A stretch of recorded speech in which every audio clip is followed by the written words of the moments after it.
Every wolf in his kingdom had been slipping away to her kitchen for months, unaware he was the last one she'd save. I found out on a Tuesday, in the gray hour before the morning bell, when my head warden Osric came to me with the kind of face men wear when they've already decided they don't want to be the one delivering the news.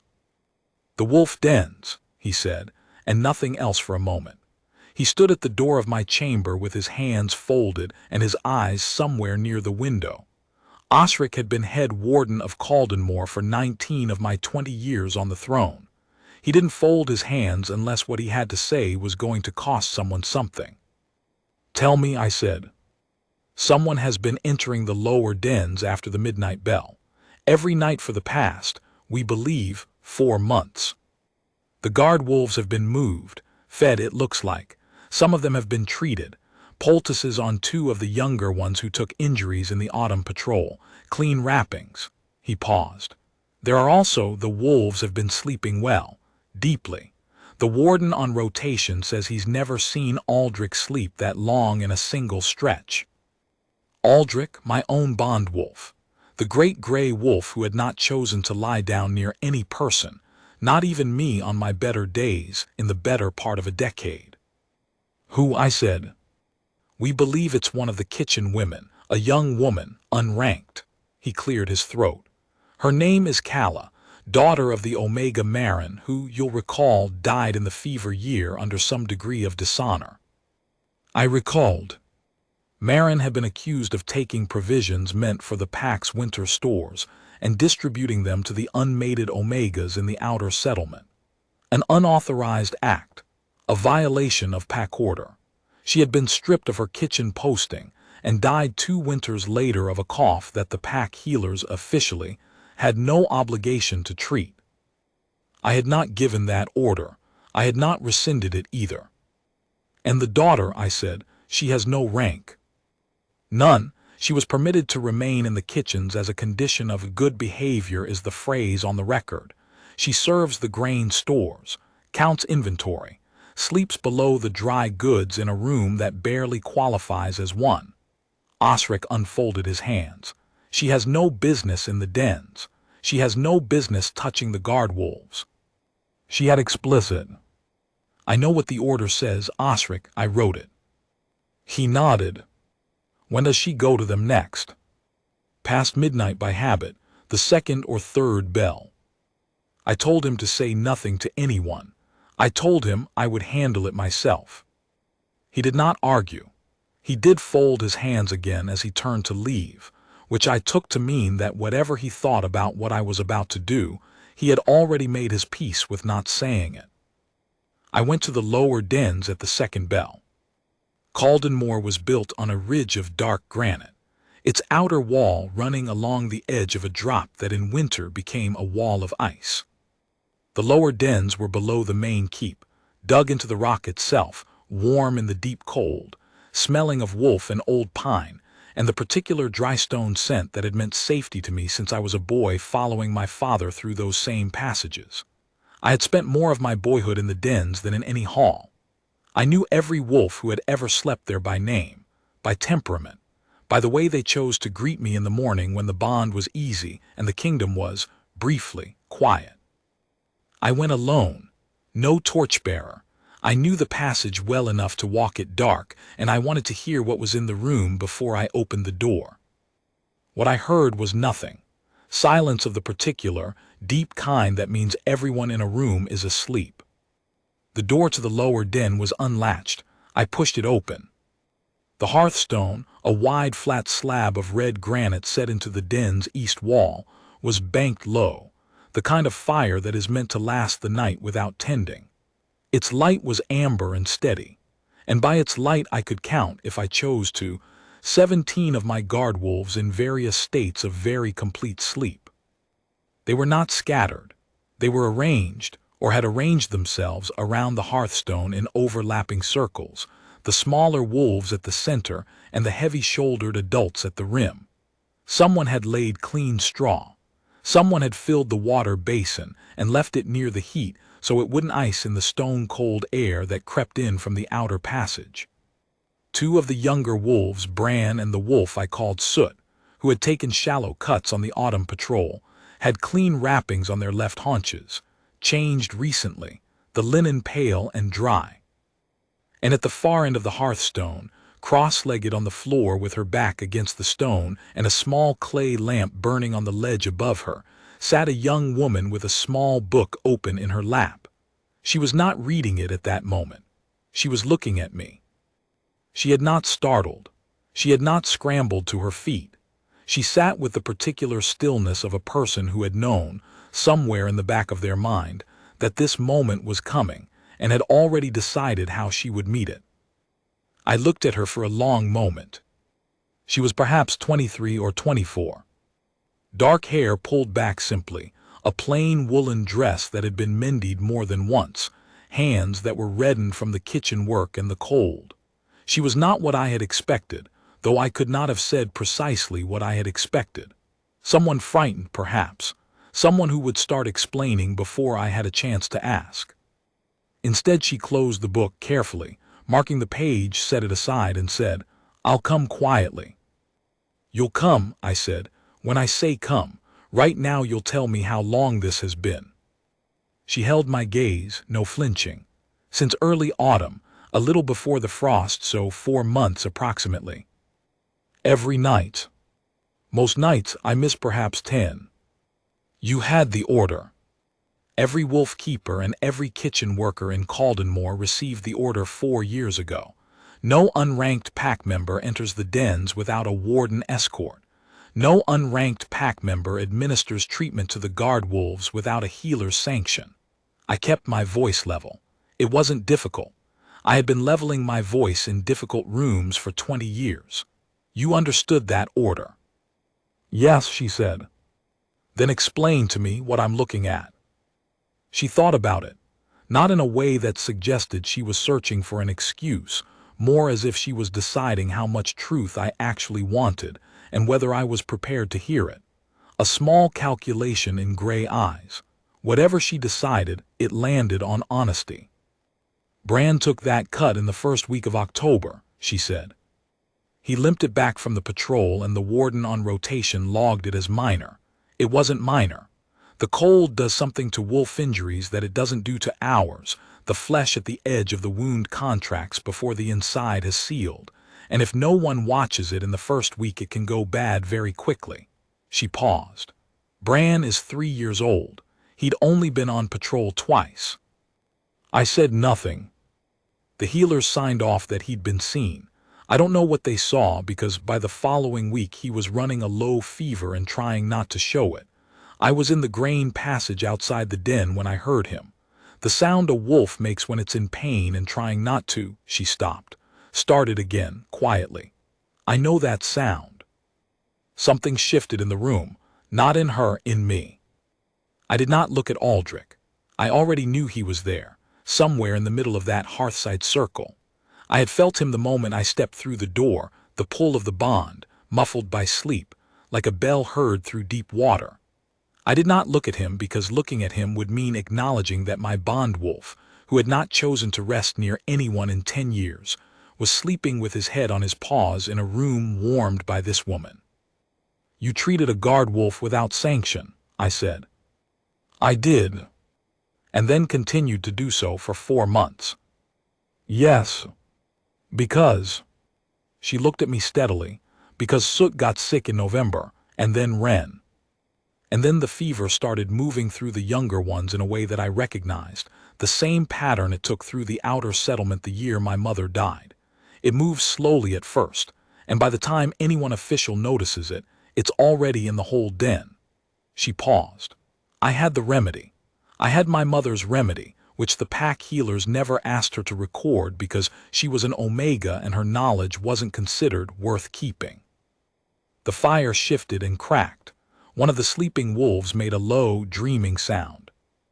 I looked at her in the amber light of a room full of sleeping wolves, and I tried to find, inside myself, the appropriate response to what she had just told me. I was the Alpha King of Caldenmore. I had a standing order. She had violated it, plainly, repeatedly, for 4 months. in a room I was responsible for, treating animals under my bond without my knowledge or sanction. She was also, by her own account, the reason Bran and Soot and Ren and God knew how many others had made it to this particular warm night in one piece. "Go back to the kitchens," I said. "Tell no one you've spoken to me. I'll send word." She stood. She was not particularly tall. She looked at the wolves around the hearthstone for a moment, a private look, the kind you give a room you're not sure you'll see again, and then she looked at me. "They'll need the poultice changed on Bran's leg in 3 days," she said. "If no one does it, the cold will get back in. I'll tell the healers." "The healers don't know the remedy." "Then you'll write it down," I said. "Tonight, leave it at the kitchen passage door before the morning bell."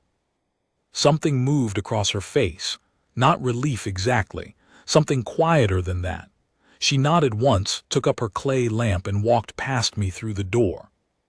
I stood in the den alone, save for 17 sleeping wolves and the bond of one gray wolf I could not yet bring myself to look at, and tried to understand what had just happened to my evening. The recipe she left was 3 pages, written in a neat, precise hand in ink that had clearly come from her own stores, on the back of inventory sheets she had brought from the grain passage. She had drawn the plants, labeled each one with both the common name and the Highland name her mother had used. She had noted the variations, what to do if the wolf ran high fever versus low, what to do if the injury was in the haunches versus the chest, what to change if the animal was less than 2 years old. She had included in the margins the dates she had applied it to each wolf by name. I read it twice standing in my chamber before the morning bell. I told Osric to have it copied and given to the head healer. I told him to say it came from the Archive Review. He looked at the paper for a moment, then at me, and said nothing, which was one of the qualities I valued most in Osric. I also told him to leave the girls' kitchen posting undisturbed. He said, "Yes, my lord," and folded his hands and left. I told myself I was being practical. I had 17 wolves who were healthy because of her. It would be poor governance to punish that out of the room before I understood the full extent of what she'd been doing. I told myself that every leader of sound mind knows when to hold an inquiry before issuing a judgment. I went back to the den the next night. She wasn't there. The wolves were present, settled, comfortable, the hearthstone banked as she had left it, the water basin full, Bran's wrapping changed. But the room was empty of her. I stood in it for a few minutes, feeling something I couldn't immediately name, and went back to my chamber. On the 3rd night I went again. She was there. She looked up when I came in and did not look surprised. "I thought you might have stopped," I said. "You didn't tell me to stop," she said. "You told me to go back to the kitchens and say nothing. I did both. I came back when the rest was done." I sat down, something I had not planned, on the far edge of the hearthstone. It was warm. The stone held heat in a way the keep's upper floors never quite managed. Something about the depth of it, the way the rock had been absorbing the fire for decades. It was the warmest place in Caldenmore after dark. "Tell me about your mother," I said. She was quiet for a moment. "What do you want to know?" "What she knew, who taught her." So she told me. She spoke quietly, without drama, in the same even tone she'd used when she told me she would come quietly. Her mother, Maren, had been trained by an old Omega healer in the outer settlement before she ever came to the keep. A woman who kept the pack's practical medicine in her memory instead of books, because the pack's books had never thought to include her. Maren had memorized everything.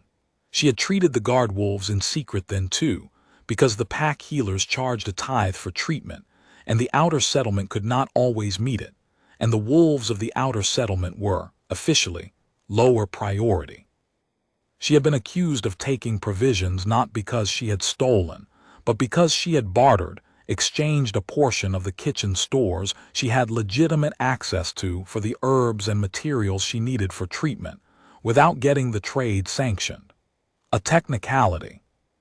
A technicality that had ended her. She taught you everything she knew, I said. She died before she could finish, Calla said. I know the fever remedies best because that was the last thing she was teaching me. We were only partway through the bone-setting work when she stopped. A small stop, not a long one. She died. I know perhaps half of what she knew. I write down everything I use in case the same thing happens to me. The fire cracked.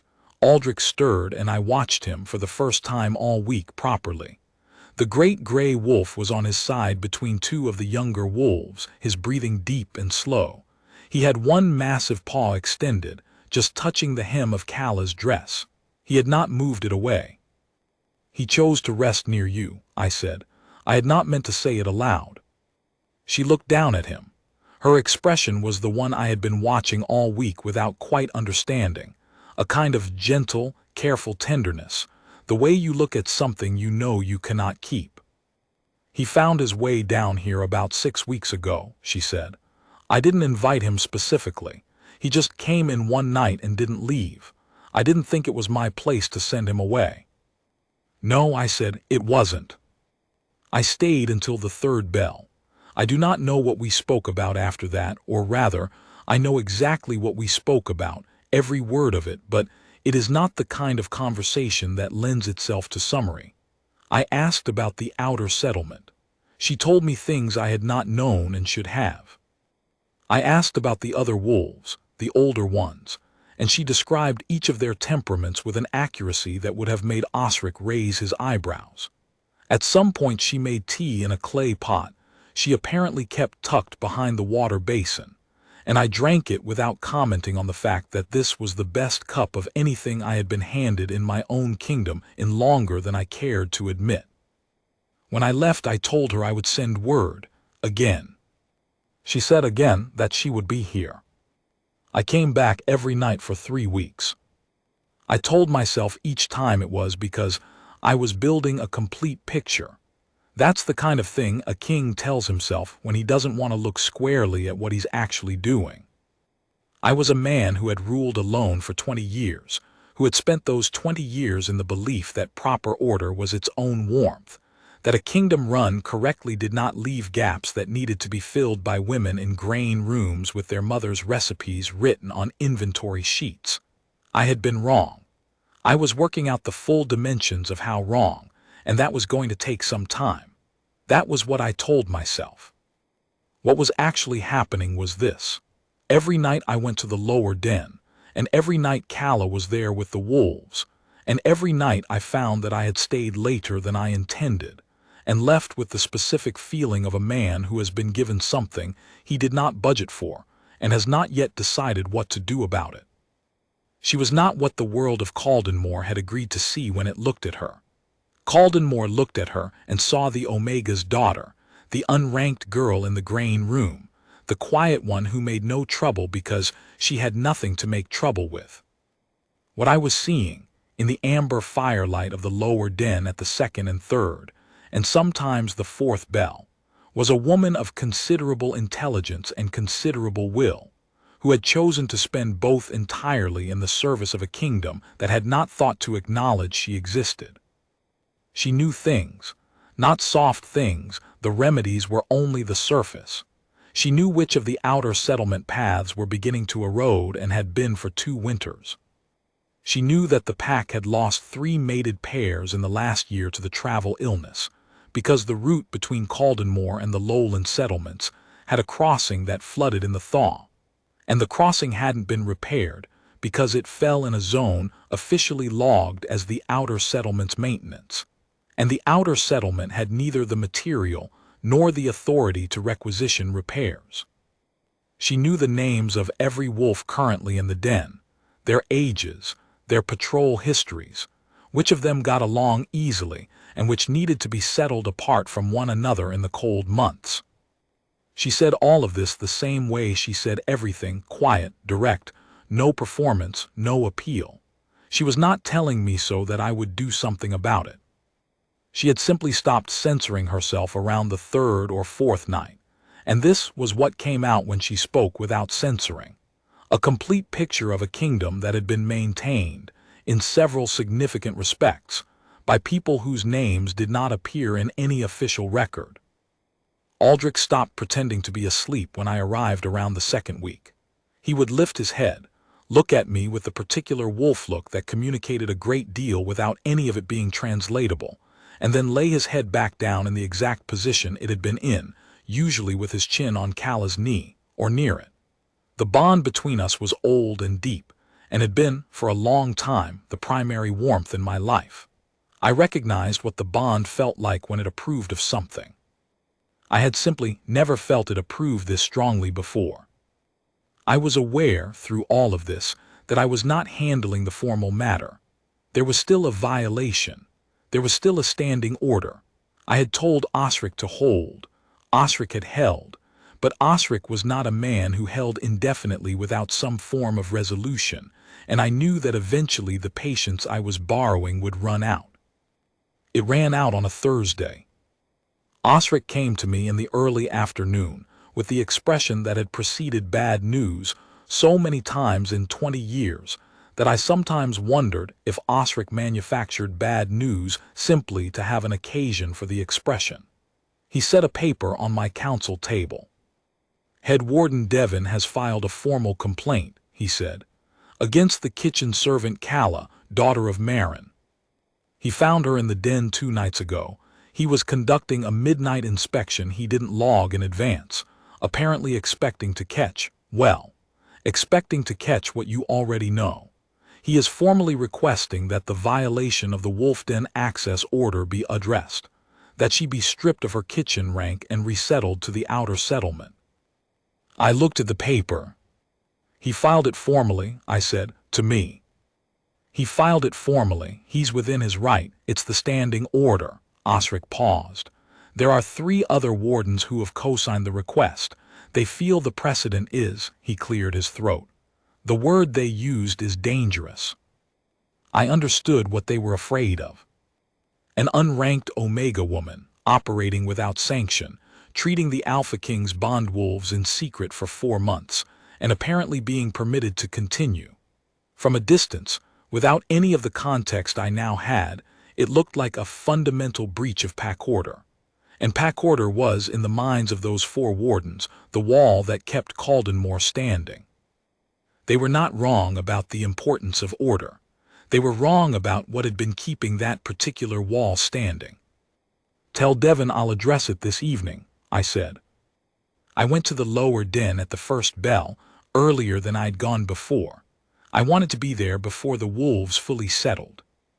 I wanted, though I had not admitted this to myself until I was already in the passage, to have a moment in that room before whatever was about to happen happened. What I found when I pushed the door open stopped me on the threshold. The den was quiet. The fire was banked. The wolves were mostly settled, and at the far end of the hearthstone, curled on his side in the position he occupied now every night without fail, was Aldrich. His great head was lifted. He was watching the door. He had known I was coming before I got there. The bond had been talking to him the whole length of the passage, I supposed, but he wasn't watching the door for me. He was watching it the way he used to watch the courtyard gate when I came home from patrol in the early years. The particular quality of attention that means the wolf is waiting for something it has decided, in its deep wolf wisdom, matters. Calla came in behind me. She had not seen me yet. She had come through the side passage from the grain stores, her clay lamp in one hand and a small linen bundle in the other, and she was already unwrapping something that smelled of pine resin and something darker, something herbal and winter sharp. She got halfway to the hearthstone before she looked up and saw me standing at the main door. She stopped. She looked at my face. Whatever she read there, she didn't flinch from it. She set the bundle down on the ledge above the hearthstone and straightened up and faced me. "Devon filed the formal complaint," she said. "It wasn't a question." "Yes. And you've come too." "I've come," I said too. And that was where it happened. I cannot explain it with any precision that would satisfy someone who had not felt it themselves, but those who have will know it without explanation. The bond mark, the mate mark does not announce itself. It does not perform. It does not arrive with light or sound or ceremony. What it does is this. It makes the world rearrange around a single point, quietly and completely, the way water fills a shape it has found. The hearthstone's warmth was on my left side. Calla was 8 feet in front of me. Aldrich was between us, on his side, his great head up, his amber eyes on me with the look that I understood now had been trying to tell me something for weeks. And the bond, the mate bond, the thing I had stopped expecting to feel 20 years ago, the thing I had quietly decided was not written for me, arrived in my chest like a door opening into a room I had forgotten I was keeping closed. I went still. Calla blinked. "What?" she said very quietly. I could not immediately speak. The mark was on my right hand. Old wolf blood runs the mark warm before it shows, and mine was warming already, the way a coal warms before it catches. I looked at my hand and then at her. She was looking at her own hand, the left one. She said even more quietly, "Oh." Aldrich made a sound I had not heard him make in 10 years. Low, resonant, the sound a wolf makes when it has been right about something for a long time and has finally been acknowledged. He put his head back down. Around us slowly the other wolves stirred, not in alarm, the opposite. One by one they lifted their heads, looked at the two of us standing on either side of the hearthstone, and then settled again, settling deeper than before, the way a pack settles when something that has been uncertain is finally resolved. The fire cracked. The pine resin smell of her medicine was warm in the air. I crossed the room. I did not command her. I did not reach for her. I stood close enough that the heat between us and the hearthstone was the same warmth, and I looked at her, at the gray eyes and the mended dress, and the red hands of a woman who had spent 4 months keeping my wolves alive with no reward and no recognition, and no expectation of either. And I said the first honest thing I'd said in a council chamber in years.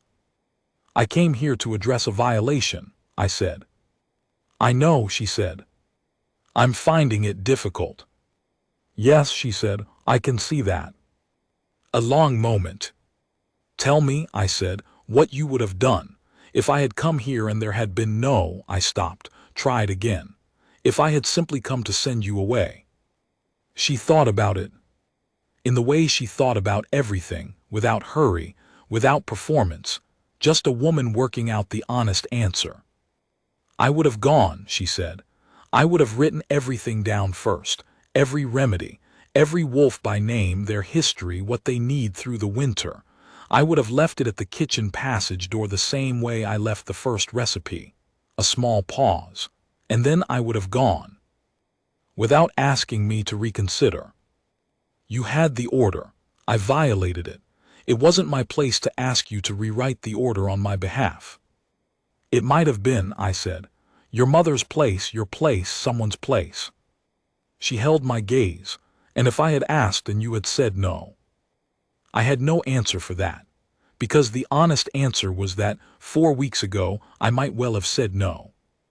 I had built very good walls around this kingdom, and I had spent 20 years believing those walls were the same thing as the kingdom's health, and it had taken 17 sleeping wolves to show me the difference. "I am going to ask you something," I said, "and I want you to answer me honestly, which I've found you're inclined to do regardless of whether I ask." Something moved at the corner of her mouth, not quite a smile, the possibility of one.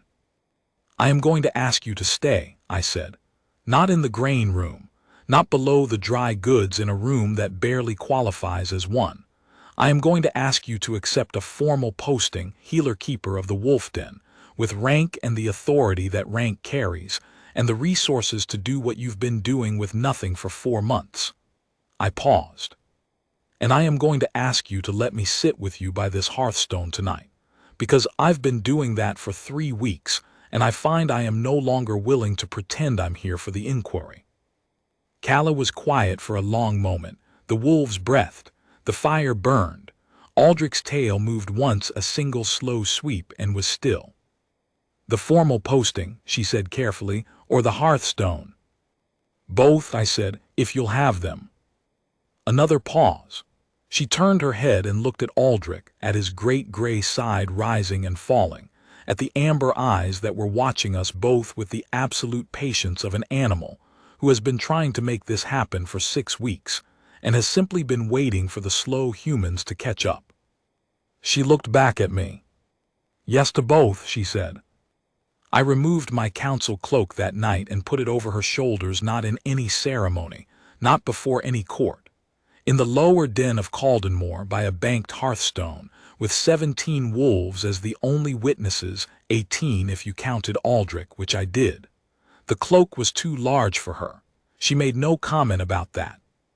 She pulled it around herself with the practical efficiency of a woman who was used to working with what she had, and she sat back down cross-legged on the hearthstone's edge and picked up her small book and opened it to the marked page. After a moment, I sat down beside her. Aldrich shifted. He extended himself all of his considerable length along the hearthstone between us and the cool air of the outer passage, a wolf wall. A declaration of intent, in the way wolves made declarations. I looked at the room, at the sleeping pack, at the clean straw and the full water basin and the steady, well-tended fire that had not gone cold in 4 months because someone had come every night to tend it without being asked, without being thanked, out of nothing more complicated than the conviction that the wolves needed it, and she was the one who knew how. I had issued the formal response to Warden Devon's complaint that afternoon, before I came here. I had noted that the violation had come to my attention, that I had personally reviewed the matter in full, and that the kitchen servant Calla, daughter of Marin, was hereby granted formal appointment as healer-keeper of the Caldenmore Wolf Den, effective immediately, with full rank and standing. I had also noted in the final line that the Wolf Den access order would be revised to reflect the new posting, and that Warden Devon was to update his records accordingly. Osric had read it twice.